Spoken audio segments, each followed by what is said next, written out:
ওই সুযোগ পাইছি রে, ওই সুযোগ পাইছি রে। তাড়াতাড়ি জুতার বাক্স গুলা ফাঁকা কইরা ফেলা, তাড়াতাড়ি। অনেকদিন যাবত বাটা জুতা পরা হয় না দামের কারণে। আজকে সুযোগ পাইছি, ইচ্ছা মতো চুরি কর।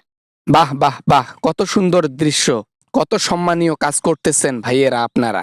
আহা হা হা হা হা হা, এ দৃশ্য ফ্রেম বন্দি করে ঘরের মধ্যে রাখা দরকার। এত ভালো কাজ করতেছেন, বাহ বাহ বাহ। তুই কে রে? তুই আবার কে? ভালো কাজই তো করতেছি। ইসরায়েল ওদিকে ফিলিস্তিনকে হামলা করে মানুষকে উপরে পাঠাই দিচ্ছে, আমরা বিক্ষোভ মিছিল করতেছি। ওই দেশের প্রোডাক্ট গুলো নিজে করে নিচ্ছি। যুদ্ধ হয়েছে কোথায় আর চুরি হচ্ছে কোথায়? সুযোগ পাইলেই মেরে দেওয়ার ধান্দা। আমরা কখনো ভালো হইতে পারলাম না। বাঙালি শুধু চুরি করতে জানে আর বাটপারি দুর্নীতি করতেই জানে, আর কিচ্ছু না। তো আমরা কি করব? হ্যাঁ, আমাদেরকে মাঠে ডাকা হয়েছে এই জন্যই। যে যে পণ্যগুলো ওই দেশ থেকে তৈরি করা হয়, ওই দেশ থেকে চালানো হয় বাংলাদেশের মধ্যে, ওই পণ্যগুলোকে নষ্ট করে ফেলা। আমরা তো সেটাই করতেছি। নষ্ট করে ফেলা আর চুরি করা কখনোই এক হয় না। সুযোগ পাইলেই চুরি করা লাগে, তাই না? আমরা কি কখনো সভ্য হতে পারবো না? আমরা কি এই শিক্ষাই পেয়েছি পরিবারের কাছ থেকে? এখনো পর্যন্ত ভালো হইতে পারলাম না দেশের মানুষ। যদি না আসতাম সেটা ভালো হইতো না। এখন এসেছি আন্দোলনের মধ্যে, এখন আবার খারাপ কাজ করতেছি, তাই না? কোনটা ভালো কোনটা খারাপ এখন বুঝতেও খুব কষ্ট হয়। কি যে করব, আমরা বাঙালি যেটাই করি দোষ। তা নয় তো কি, স্ট্রাইক দিতে তোমরা এখন চুরি করতে বসেছো। এটা কি চুরি করার সময়? আরে তোমরা সাসপেন্ড করবা অন্যান্য কোম্পানির জুতা হোক আর যে পণ্যই হোক, সাসপেন্ড করবা অন্যভাবে, এভাবে চুরি করে নয়, ঠিক আছে? আর আন্দোলন রইল বাকি কথাটা।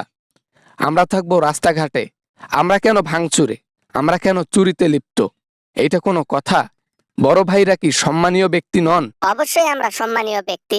জিনিস নষ্ট করার চাইতে জিনিসটা নিয়ে ব্যবহার করা অনেক ভালো। নষ্ট করলে তো চলেই গেল, ব্যবহার করলে দুইটাই লাভ। ওদিকে ওদের জিনিস নষ্ট, এদিকে আমাদের লাভ করতে পারলাম, এটাই বাস্তব। কিচ্ছু নাই, কিচ্ছু বলার ভাষা নাই। নিজেকেই দোষী মনে হইতেছে। আজকে আন্দোলন না হইলে ওইটাই ভালো ছিল। সম্মান চলে যাচ্ছে, এগুলা পুরো পৃথিবীবাসী দেখতেছে। আন্দোলনের নামে কি কি করতেছি আমরা। পৃথিবী দেখুক আর কে দেখে দেখুক, ওগুলা দেখার সময় নেই আমাদের। আমরা শুধু জানি আমরা ইসরায়েলের পণ্য বাংলাদেশে রাখবো না, এতটুকুই বলতে পারি। আর কিচ্ছু বলবো না।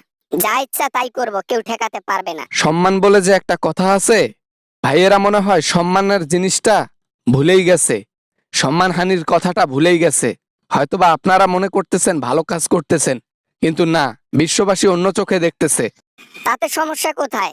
ইসরায়েলের পণ্য যদি বাংলাদেশ থেকে চুরির মাধ্যমেই বিদায় নেয়, সেটাই ভালো। আমরা তো তাও চুরি করেছি, তোমাদের মতো ঘরে বসে চুরি পড়েছিলাম না। বোঝো নাই ব্যাপারটা? তোমাদের কাছে যুক্তির অভাব নাই। তোমাদেরকে যাই বলি না কেন যুক্তি দেখিয়ে বেঁচে যাবা। আর কিছু বলার নাই, শুধু নিশ্চুপে শুনতে চাই। সম্মানহানি কতটা খারাপ জিনিস সেটা আমরা সাধারণ জনগণ বুঝি। থাক থাক, হয়েছে, আর কথা বলতে হবে না। এখন আর ভালো কাজের মধ্যে খারাপ কাজ ঢোকানোর দরকার নেই। আমরা খারাপ জিনিস চুরি করেছি, ভালো জিনিস নয়। চাইলে তো আরো অনেক কিছু ভাঙচুর করতে পারতাম, আর অনেক কিছু বাংলাদেশের পণ্য চুরি করতে পারতাম। সেটা করি নাই কেন?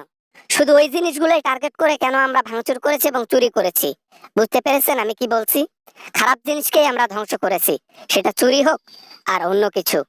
আসসালামু আলাইকুম বন্ধুরা, আশা করি ভিডিওটা ভালো লেগেছে, and অনেক এনজয় করেছেন। যদি ভিডিওটা ভালো লাগে অবশ্যই একটা লাইক করবেন, আর ভিডিও শেয়ার করতে ভুলবেন না। এরকম অ্যামেজিং ভিডিও আমি আমার চ্যানেলে সবসময় আপলোড দিয়ে থাকি। ভিডিও ভালো লাগলে অবশ্যই একটি লাইক করবেন, হ্যাঁ। আর সাবস্ক্রাইব না করে থাকলে প্লিজ সাবস্ক্রাইব করবেন। দেখা হবে এরকম অ্যামেজিং এবং হাসির ভিডিও নিয়ে আবারও আপনাদের সাথে। সবাই ভালো থাকবেন, সবাই সুস্থ থাকবেন। খোদা হাফেজ।